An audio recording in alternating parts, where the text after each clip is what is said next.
السلام علیکم ورحمۃ اللہ وبرکاتہ۔ امید کرتا ہوں کہ آپ سب حضرات اللہ کے فضل و کرم سے خیر خیریت سے ہوں گے۔ تو بھائی آج ہم یوسف علیہ السلام کا واقعہ بیان کرتے ہیں۔ حضرت یوسف علیہ السلام حضرت یعقوب علیہ السلام کے بیٹے، حضرت اسحاق علیہ السلام کے پوتے اور حضرت ابراہیم علیہ السلام کے پڑ پوتے تھے۔ حضرت یوسف علیہ السلام حضرت یعقوب علیہ السلام کی بیوی راحیل کے بطن سے تھے۔ آپ کی والدہ کا نام راحیل بنت لابان تھا۔ حضرت یعقوب علیہ السلام کو ان کے ساتھ بے حد محبت تھی، بلکہ عشق تھا، اس لیے کسی وقت بھی ان کی جدائی گوارا نہ کرتے تھے۔ آپ نے خواب دیکھا۔ وہ خواب کچھ اس طرح تھا کہ آپ نے دیکھا 11 ستارے، سورج اور چاند آپ کو سجدہ کرتے ہیں۔ جن دنوں آپ نے یہ خواب دیکھا ان دنوں حضرت یعقوب علیہ السلام کی رہائش نابلس میں تھی۔ بہرحال حضرت یعقوب علیہ السلام اپنی بیوی اور بیٹوں کے ساتھ نابلس ہی میں قیام رکھتے تھے کہ حضرت یوسف علیہ السلام نے یہ خواب دیکھا کہ 11 ستارے، چاند اور سورج آپ کو سجدہ کرتے ہیں۔ 11 ستاروں سے مراد حضرت یوسف علیہ السلام کی 11 بھائی ہیں جو 10 دوسرے ماؤں سے تھے۔ سورج اور چاند آپ کی ماں اور باپ کی طرف اشارہ ہیں۔ حضرت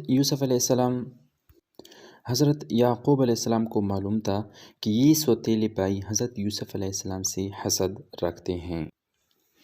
اپنے بیٹے کا یہ خواب سن کر آپ نے مزید فرمایا کہ اللہ تعالیٰ تمہیں خوابوں کی تعبیر کا علم عطا فرمائے گا۔ دوسری طرف یعقوب علیہ السلام کو حضرت یوسف علیہ السلام اور ان کے چھوٹے بھائی بنیامین سے واقعی بہت زیادہ محبت تھی۔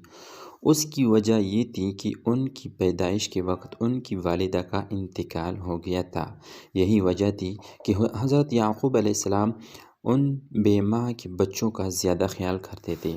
اس کے علاوہ اس محبت کی وجہ یہ بھی تھی کہ ان کی ساری اولاد میں صرف ایک حضرت یوسف علیہ السلام ہی ایسے تھے جن کے اندر ان کو آثار رشد و سعادت نظر آتے تھے۔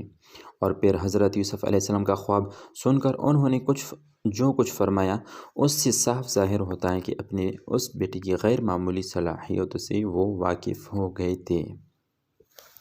چنانچہ اپنے حسد کی بنا پر حضرت یوسف علیہ السلام کے ان 10 بھائیوں نے باہم مشورہ کیا۔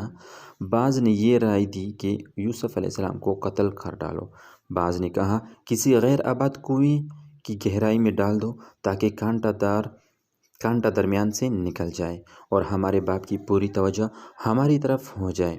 رہا یہ گناہ جو اس وقت اس کے قتل یا کنویں میں ڈالنے سے ہوگا، سو بعد میں توبہ کر کے نیک ہو سکتے ہیں۔ چنانچہ یہ ساری گفتگو سن کر انہیں بھائیوں میں سے ایک نے کہا کہ یوسف علیہ السلام کو قتل نہ کرو، اگر کچھ کرنا ہی ہے تو کنویں کی گہرائی میں ایسی جگہ ڈال دو جہاں یہ زندہ رہے اور ہمارا مقصد بھی پورا ہو جائے گا۔ کوئی قافلہ آئے گا اور وہ اسے اپنے ساتھ کسی دور دراز کے مقام پر لے جائے گا۔